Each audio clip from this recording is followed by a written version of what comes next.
आपका जो आंकलन करने का जो तरीका है वो आपके 3 गुण हैं। कौन से हैं? एक है सतोगुण, दूसरा है रजोगुण और तीसरा है तमोगुण। सत, रज और तम। हम अपना आंकलन कर सकते हैं इसके माध्यम से कि हम कहाँ हैं, किस लेवल पर हैं। क्योंकि हम लोग भक्ति करते हैं तो हम सोच लेते हैं कि भक्त बहुत तकड़े हैं, हम तो हमारे जैसे तो भक्त नहीं कोई। और कई बार हम लोग जो है काम धंधा करते हैं तो हम देखते हैं कि हमारे जैसा काम करने वाला भी कोई नहीं है। कई बार हमें लगता है कि हम तो तामसिक नहीं है ऐसा। तो अपने आप का आंकलन करने के लिए भगवत गीता में कुछ बातें लिखी हुई है।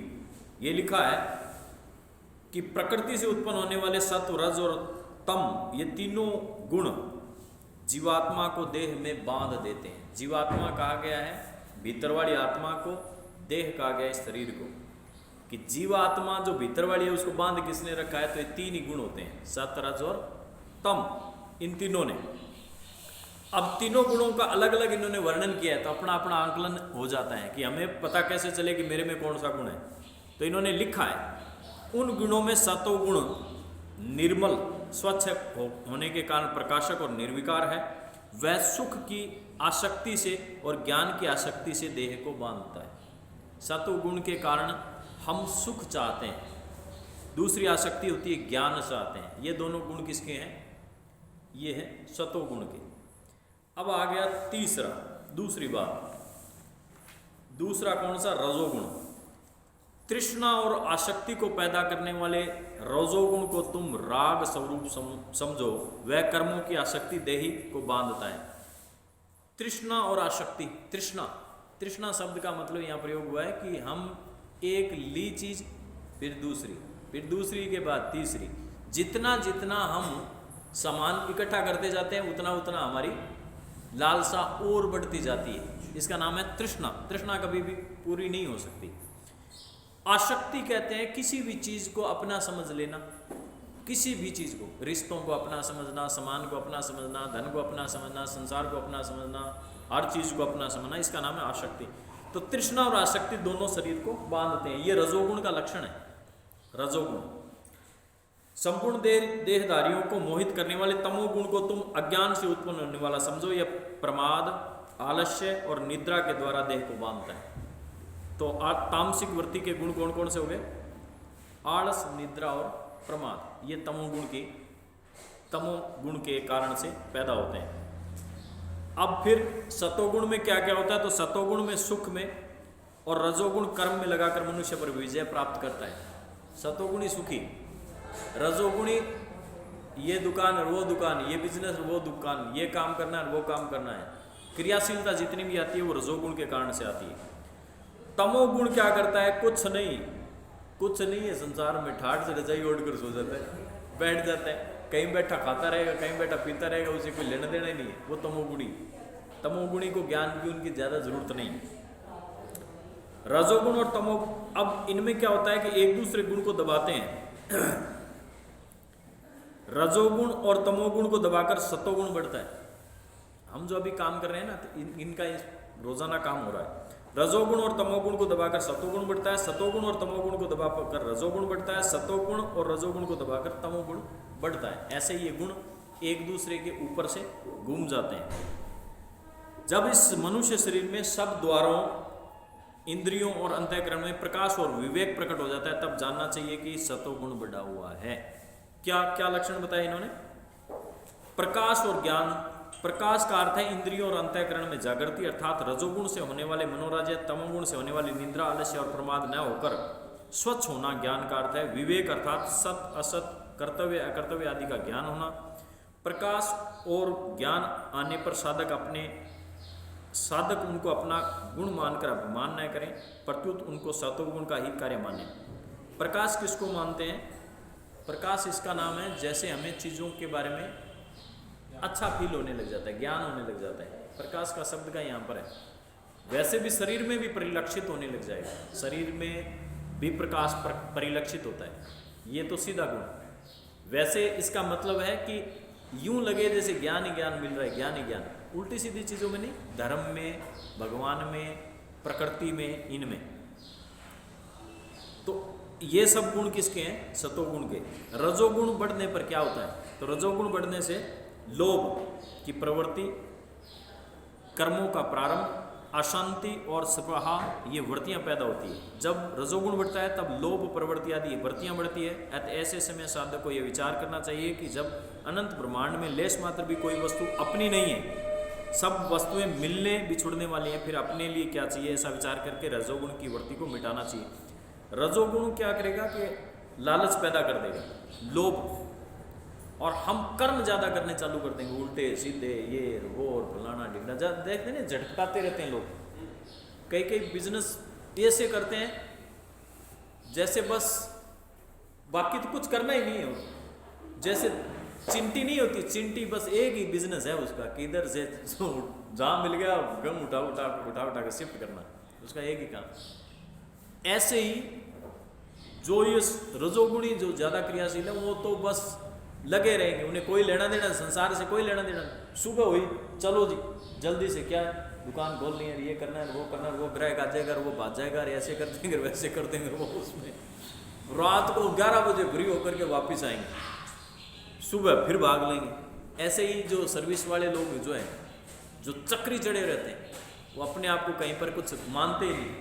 इसका मतलब रजोगुण बहुत तेज है उसका, रजोगुण की क्रियाशीलता के कारण से हो रहा है। तमोगुण बढ़ने पर अप्रकाश, अप्रवृत्ति तथा प्रमाद और मोह ये वृत्तियां पैदा होती है। आलस का नाम ही तमोगुण है, अज्ञान का नाम ही तमोगुण है, अंधेरे का नाम ही तमोगुण है। जिस समय सतोगुण बढ़ाओ उस समय यदि देहधारी मनुष्य मर जाता है तो उसके वह उत्तम वेताओं के निर्मल लोकों में जाता है। तम सतोगुणी मरेगा तो उत्तम लोक में जाएगा, जिस समय सतोगुण बढ़ा हुआ उसमें।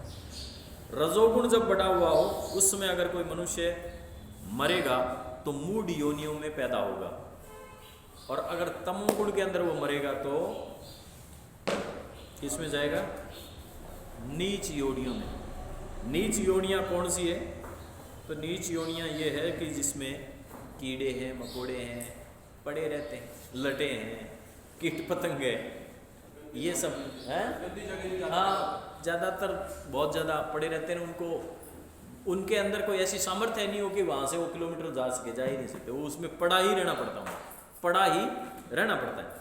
एक रजोगुणी जो मरेगा तो उसके अंदर वो थोड़ा सा है कि कुछ कीट पतंग होते हैं, अपने देखते हैं कि यहाँ पसंद नहीं आया तो वहाँ भाग जाएंगे, चिड़ी आदि है, ये जानवर है, तो जानवर आदि जो जितने भी है जो इधर उधर जा सकते हैं, आ सकते हैं, वे सब तो हैं रजोगुणी योनियों में जन्म लेने वाले। रजोगुणी मरा है कोई, और तमोगुणी मरने से जो जन्मे हैं वो कौन से हैं? ये जो लटे पटे पड़ी रहती है इधर उधर, कहीं गंदगी में, कोई गंदगी खाने वाले, कोई गंदगी में ही रहने वाले। उनके अंदर ऐसी सामर्थ्य भी नहीं दी भगवान ने कि वो ना तो वो शरीर से भी इतना बल होता है उनमें, क्योंकि ज़्यादातर में पैर ही नहीं दे रखे। बहुत सारी अपने कीड़ों जानवरों को देखते हैं तो बहुत सारों के पैर नहीं, घसीटते रहते हैं पैर पेट के बल। कईयों को इतनी लंबाई दे दी कि उससे वो पट जाए। तब जैसे ये होता है ना, ये वो काला सा होता है, गुंगला सा, ब्रह्मण टाइप का होता है ना, जो सर्दियों टिब्बों में आदि क्षेत्र में ज़्यादा पाया जाता है। वो ऐसे गोबर ले लेगा और फिर उसको रोल बनाता हुआ पीछे चलता रहेगा। अब वो है कि उल्टा अगर पड़ गया तो सीधा नहीं हो सकता, उसके पैर इतने छोटे दे दिए। हाँ, जो पड़ा है, हाँ कछुआ। एक ये जो पीड़े पीड़े से घरों में गंदगी में वो फैले होते हैं, एक वो भी कीड़े मैंने देखे बहुत बार, उसको मैं सीधा करता हूँ। मैं कहता हूँ बेचारा पड़ा है सर, रात ही पर कर रहा है उसमें, क्योंकि वो पैर मारता रहता है, सारी रात सीधा नहीं हो सकता। अब ये क्या है? ये नीच योनियाँ हैं, इनमें ऐसा ही उसको जन्म मिला है। तो उसको जब सीधा कर दोगे तो फिर भी बाद में उसके पैर इतने छोटे हैं और इसका शरीर इतना बड़ा दे दिया कि वो आप अपने साथ में तो कितनी सामर्थ्य है कि आप बैठ सकते हो, उठ सकते हो, खड़े हो सकते हो, यहाँ पसंद नहीं है वहाँ चले जाओ, वहाँ नहीं तो वहाँ जाओ। ये सब सतोगुण और तमोगुण और रजोगुण के कारण से होता है। अब हम में क्या है, हम कौन से गुणों के अंदर है? तो यदि आपकी वृत्ति धर्म के अंदर है, यदि आपकी वृत्ति ज़्यादातर धर्म में, भगवान में है, हर काम में आप भगवान को हाजिर नाजिर मानते हैं, हर चीज़ को ही मानते हैं कि ये भगवान का है, कहीं गलत होता है तो आप गलत नहीं करते हैं, या जहाँ पर भी गलत हो रहा है तो उसको रोकने का प्रयास करते हैं, धर्म का अगर ऐसा कुछ हानि हो रही हो, तो ऐसी स्थिति में जो आपकी अगर ऐसी स्थिति अधिकांशतः रहती है तो समझिएगा कि सतोगुण बढ़ रहा है। और जहाँ पर भी संत कोई मिला, कोई भजन मिला, कोई और मिला, तो उसको सुनने की चाह होना, अच्छी किताबें शास्त्र पढ़ने की इच्छा होना, ये सब सतोगुणी के लक्षण है। वो सतोगुण बढ़ रहा है उसका। लेकिन बीच बीच में रजोगुण दबा नहीं होता है, तो बीच बीच में हम क्रोध कर लेते हैं, बीच बीच में लोभी हो जाते हैं, बीच बीच में हम उल्टे सीधे और कर्म करने लग जाते हैं, तो इसका मतलब रजोगुण अभी भी क्रियाशील है। जैसे ही मौका मिलेगा रजोगुण को कुछ लोगों में, तो रजोगुण उठ जाता है उनका। तो इसका मतलब है भी सतो भी बराबर चल रहा है, रजो भी बराबर चल रहा है, तमो भी बराबर चल रहा है, वो झूल रहे हैं बीच बीच में।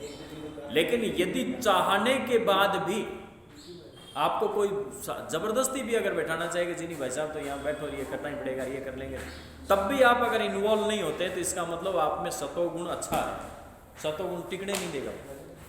और अगर आप हैं तो पूजा पाठ करने वाले, ठीक सब कुछ है, लेकिन फिर भी आपको कहीं गलत संगत में जाकर के आप बैठ जाते हैं, उसमें आनंद लेने लग जाते हैं, तो समझ लेंगे कि सतोगुण बढ़ा नहीं, अभी भी रजोगुण के कारण से ऐसा हो रहा है।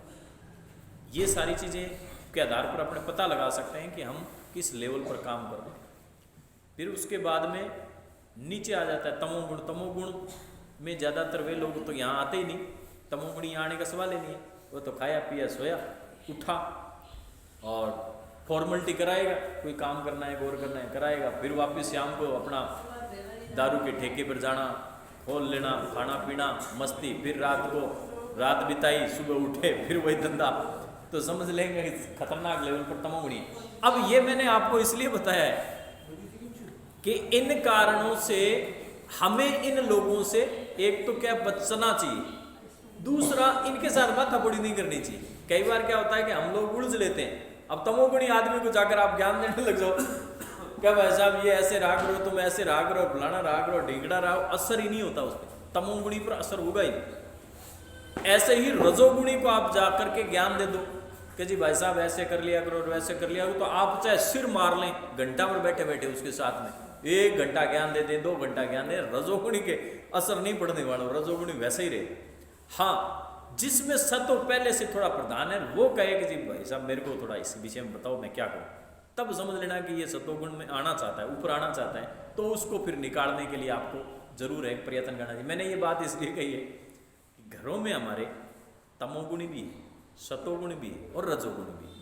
तीनों गुणों वाले लोग हमारे घरों में निवास करते हैं, हमारे आस पड़ोस में निवास करते हैं। हम कई बार क्या जानबूझकर उसके साथ सिर भिड़ाते रहते हैं, अज्ञानतावश हम बेटा ही है, कोई जरूरी थोड़ी है कि आपका बेटा सारे सतोगुणी हो, बेटा ही है, बेटी है, कुछ भी है, तमोगुणी है, ऐसा ही उसका नेचर हो गया। तो ऐसी स्थिति में आप चाहे जो मर्जी उसको करते रहें, लेकिन उस पर कोई असर नहीं पड़ेगा। रजोगुणी अगर है, रजोगुणी पर आप जो मर्जी एक बार तो प्रभाव डालते हैं, असर नहीं होगा। अब उसका क्या वातावरण अगर कोई बदलेगा,